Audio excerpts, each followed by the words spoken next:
Kaaba is believed to be a sacred site built by the Prophet Ibrahim and Ismail, and that it is used as the Qibla was ordained by Allah in several verses of the Quran revealed to Muhammad in the second Hijrah year. Prior to this revelation, Muhammad and his followers in Medina faced Jerusalem for prayers. When we say we pray, face Jerusalem, that means they pray, they face not Jerusalem exactly, but they face Bethel, they face Masjid al-Aqsa. Here in this slide, I have a word to ask you the meaning. What is a Qibla? What is a Qibla?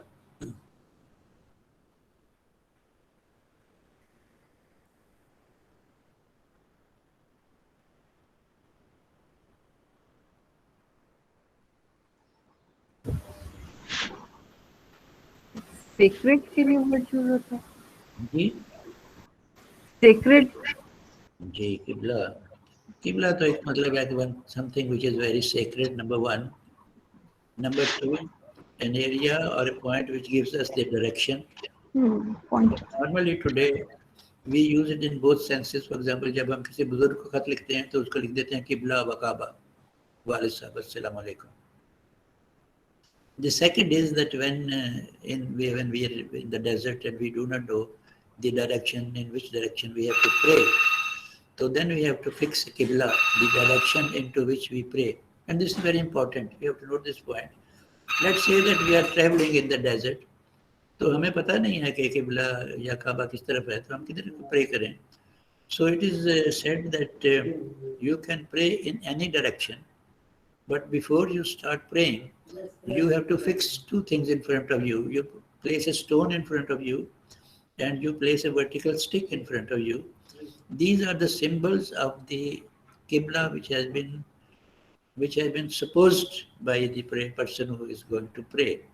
And this concept of adjusting or creating a Qibla of your own is known as the concept of anaza. This is very important for those who are traveling in the desert, or they do not know which direction they have to pray. The Qibla status of the Kaaba is based on the verses 144, 149 and 150 of the al-Baqarah chapter of the Quran. Turn your face towards sacred mosque. वलियल वजहुल शतरुल मस्जिदुल हराम का आप उस तरफ अपना मुँह कर लें और उस तरफ नमाज पढ़ें. According to Islamic traditions, these verses were revealed in the month of Rajab or Shaban in the Hijri year of 624, or about 5 or 16 months after Muhammad's migration to Medina. Muhammad, peace be upon him, and his followers immediately changed their direction from Jerusalem to Mecca. In the middle of the prayer ritual, the location of this event became the Masjid al-Qiblatan, the mosque of the two Qiblas. And if you go to Medina, you can still visit this mosque which has two Qiblas inside. It's a very small mosque. I have been to this mosque, not a very big mosque, very small size of mosque. But the two Qiblas, two arches or two mihrabs are there inside the mosque. The mosque is the second oldest in the world after the Kaaba in Makkah. Although Muslim tradition dates al-Aqsa back to the Hazrat Ishaq, son Yaqub, the mosque was first built at its present location by the Umayyad Caliph Abdul Malik and his son Al-Walid and completed in 705. So though the mosque was actually built by Hazrat Ibrahim al-Islam according to the tradition, nevertheless the mosque has been built and rebuilt and rebuilt and rebuilt again and again by many rulers. But the last example which you come across about the construction of this mosque is referred to Khalifa Abdul Malik and his son Al-Walid. उस वक्त जो उन्होंने मस्जिद का जो design बनाया, that design continues to exist even today. The covered mosque building was originally a small prayer house erected by Hazrat Umar, the second caliph. The mosque was completely destroyed by an earthquake in 746 and rebuilt by the Abbasid Caliph al-Mansur in 754. When I refer to Caliph al-Mansur was a great builder in the history of Islamic architecture. Sorry. For example, he was responsible for the construction of the city of Baghdad, जो Baghdad का जिक्र हम बार सुनते हैं आजकल. That was built by al-Mansur, I think in 786 or something like that. And at that time, the city was known as al-Mansuriya, after the name of al-Mansur. बाद में इसका नाम change करके बगदाद रख दिया गया. And why this change took place, and what is the story of al-Mansuriya, al-Baghdad? Why this city is so unfortunate? वो मैं आपको किसी और story में I will narrate the story. It was rebuilt again in 780. Another earthquake destroyed most of the al-Aqsa in 1033. The Fatimid Caliph Ali al-Zahid rebuilt the mosque, whose outline is preserved in the current structure. Crusaders captured Jerusalem in 1099. They used the mosque as a palace, and the Dome of the Rock as a church. But its function as a mosque was restored after its capture by Saladin Ayyubi in 1187. You remember the Crusaders? That was a continuation of many wars between the Christians and the Muslims. And it is Saladin Ayyubi who is the best known as the defender of Islam, who ultimately recaptured the city from the Jews or the Christians and established Muslim rule in Jerusalem. So all the wars which are fought between the Christians and the Muslims are known as the Crusades. Salimi जंगें इनका नाम रखा गया. More renovations, repairs and additions were undertaken in the later centuries by numerous rulers like Ayyubids, Mamluks, Ottomans, and the country of the ruler of the Jordan. So this is gone through, and this is the plan of the mosque.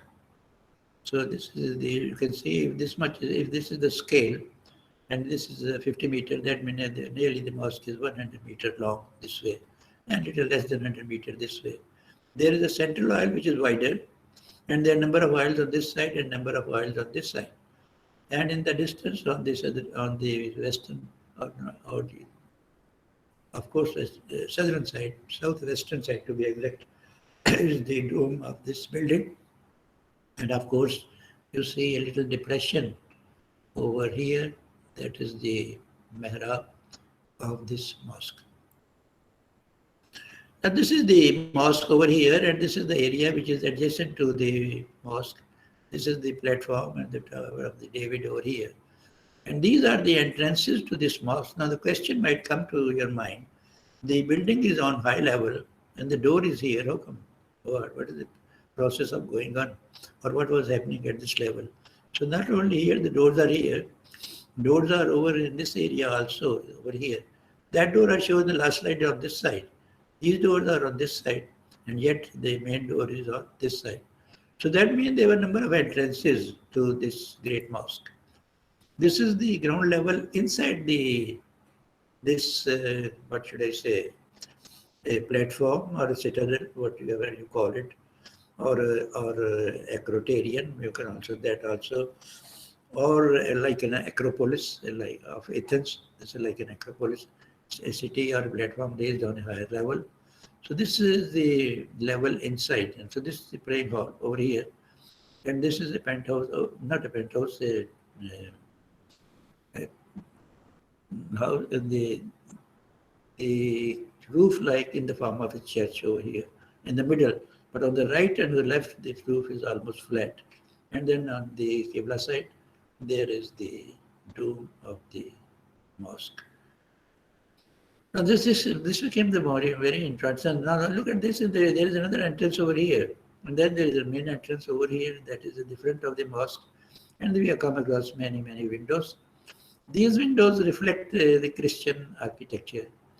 The circular window is known as the fan window, and these are the semicircular windows, which is most probably the clear story. The windows were the admittance of light fixed with the grills. And if you look at the close-up of these grills, they are beautiful grills, and some of them have been decorated with stained glass windows. And then there are the windows at the bottom also, lower level, and then another window, and then the entrance area, and then this is yet another doorway. So over the doorway we come across the beautiful decoration, and at the top we have miniature merlons, and that is the description of this area. And that is the central aisle of the mosque, and then the aisles on this side and many aisles on this side, and so on. Sorry, this is not the central aisle. one of the aisles. The central aisle is somewhere over here. The columns are circular, of course, they are absolute column, no decoration over them. There is a platform at the bottom and there is a little decorative element at the top. These decoration which we see here, they resemble almost all the three basic capitals of the Greek architecture. That is the Dorian capital, Ionic capital, as well as the Corinthian capital. All three are incorporated in the capitals of this mosque. And also, as I said, there is a clerestory used for the admittance of light. You can feel over here the light is being coming in from these clerestories. And then the roof is also decorated. Over the columns, there are semicircular arches which are supporting the roof. And then in between every two columns, there is a horizontal beam. This is known as a tier. Tier means they are keeping the two things tied together so that the columns do not move here and there and the arches do not move here and there. So that is to strengthen the construction of the column and strengthen the construction of the arches. This is the main oil of the building, and we go straight, and this is a circular area. Over here, there is the dome of the mosque. And then you can see in the spandrels over here, the decorative elements, and most of the elements are decorated with not frescoes, but mosaics. And the roof has been painted in various colors, having decorative elements, and the continuation of the arches, semicircular arches on both sides. Now, another element of importance is that if you look at the mosque in this diagram, the mosque is here, the purple area. And if you look at this mosque here in this picture, this level, which is the red line, shows the level of the mosque on the platform. Then there is which I call the acropolis, the thing which is at the higher level. Then if we come from the other gateway, we come across another level. But before I go to the level of these mosques, let me tell you, these are the columns, capital of the column, which have been used inside the mosque for various capitals. Now this is the drawing which gives you elaborate idea of the mosque. And this is the level, the red line gives you the level on the mound where the mosque is situated. And opposite this is the dome of the rock. If you come from the another gateway, which is at the back, then we come to this level, which is the lower level. And that is below this. So that means people can pray here and people can pray here. That's a very rare thing which is happening in the case of a mosque. But not only that, there is yet another level which is this indicated by the green line. That is over here. This is yet another level. People can pray here also. And then level 4, people can pray here also. Now this makes this mosque very, very illustrative and very, very imaginative and very, very unusual mosque in the world, having 4 levels. And each level you can go there and you can pray there. But then if we go to the lower level, sometimes they are very close and sometimes they are just like the long vaults and a very unusual construction we come across. And there is also the scarcity of light as well. But we can have a look at that just now. So these are the other gates. The interesting element in front of the main gate. This is the main gate of the mosque. Over here, in front of this mosque, there is a fountain. And the fountain is placed in a depression. ये जो जगह आप देख रहे हैं, ये एक प्याले की तरह है, depressed inside. So if I show you a closer view, sorry, not the closer view here. Let's show you the closer view later on. So when I show you the closer view, then I discuss the element of this. Wuzu करने की जो जगह है, the elements of this. So this is a passage going down to the lower level of the mosque. And similarly, this is the same passage which is going to the lower level of the mosque. And as we go down, we can turn right also to yet another level of the mosque. Now this is the lower level of the mosque, and you see there is a huge vault over here. And now there are no windows. There is artificial light inside. And this is the musallas, or these partitions show you the direction of the Qibla. So that is one of the vaults underground. And this is also an area which is underground. And this is also yet another area which is underground. It's a very close area, also has a dead end at the other end, which is known as cul-de-sac. You can go through this.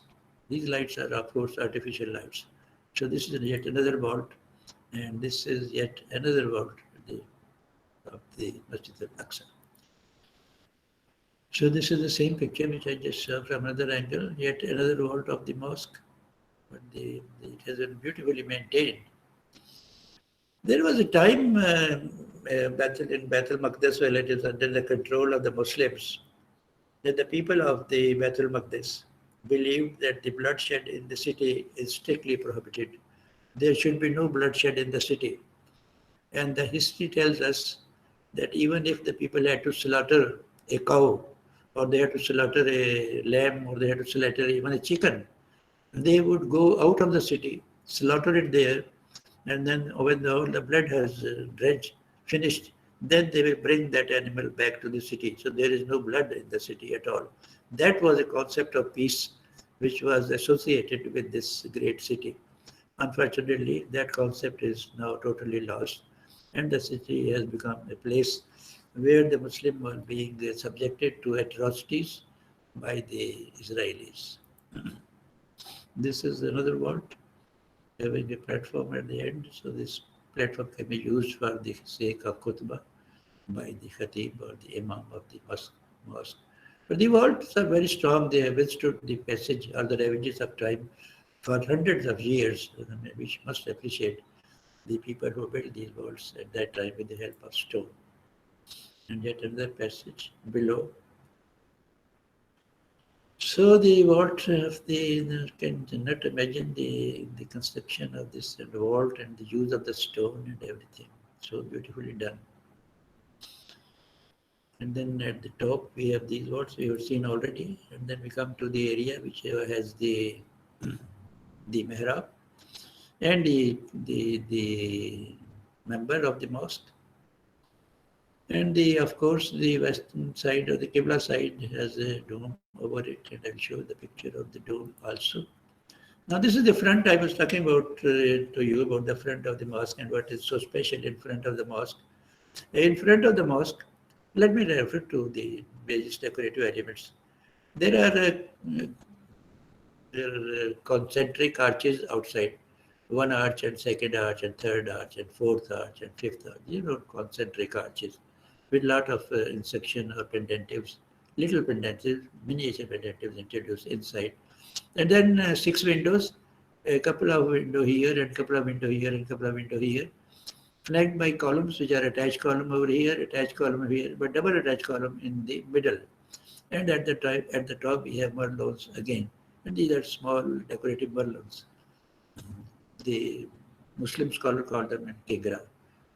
Urdu में लिखने वाले उनको किंगरा कहते हैं, but technically it is the merlon. So these are the pseudo windows, or the blind windows, and also the alcoves over here and one alcove here and one alcove here. And this portion which is projecting out is known as the hood of the arch. This is a hood and this is also a hood. And when we go in, then we have the entrance to the mosque, and over here there is the what we call a kind of tympanum or something which is derived from that shape.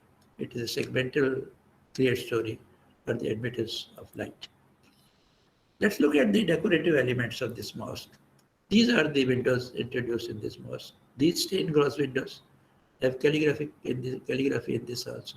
Beautifully done and beautifully rendered.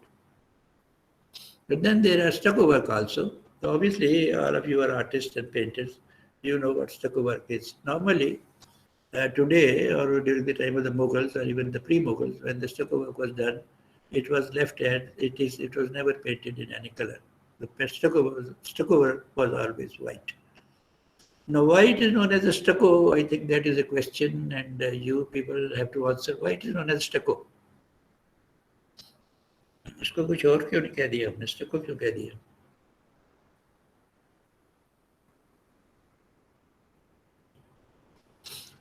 So stucco is from Italian, and perhaps it means something which is sticking. So it was never a part of structure. It was something which was attached to the building or the wall later on. So in this case, all these elements which are attached to the wall, in the form of stucco, they have been painted. So this is a painted stucco work which I came across for the first time. Never seen a stucco work painted like this anywhere in the world. This is another window. And now this is the front of the mosque, and this is the side view of the mosque on the other side, and this is the backyard of the mosque, and the entrance is over here. And then this is coming back to the front of the mosque, and I was talking to you about the wuzu khana, and that is the place where the ablution facility is provided. Now in the middle, there is a depression over here. There are 3-4 steps you can go down. And when you go down, you come across a number of seats, stone seats are placed here. And in front of each stone seat, there is a tap. So a person who is going to perform wuzu can sit on the seat, and then he can use the water coming from these taps and perform the wuzu, and then he can walk out. So in this way, all the water which is used remain inside this, and it is disposed out from this case. Since this area is in the form of a cup or a pyala, technically it is known as al-Aqsa. Al-Aqsa simply means a pyala. Qasa is an Arabic word which means a pyala. That is the reason why this place of wuzu has become known as al-Aqsa.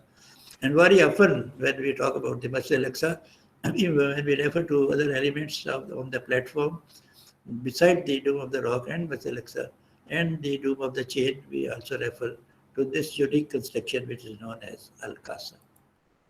And this is closer detail of al-Aqsa. These are the chairs, and people can sit on this and perform wuzu. This is a water reservoir, beautifully done.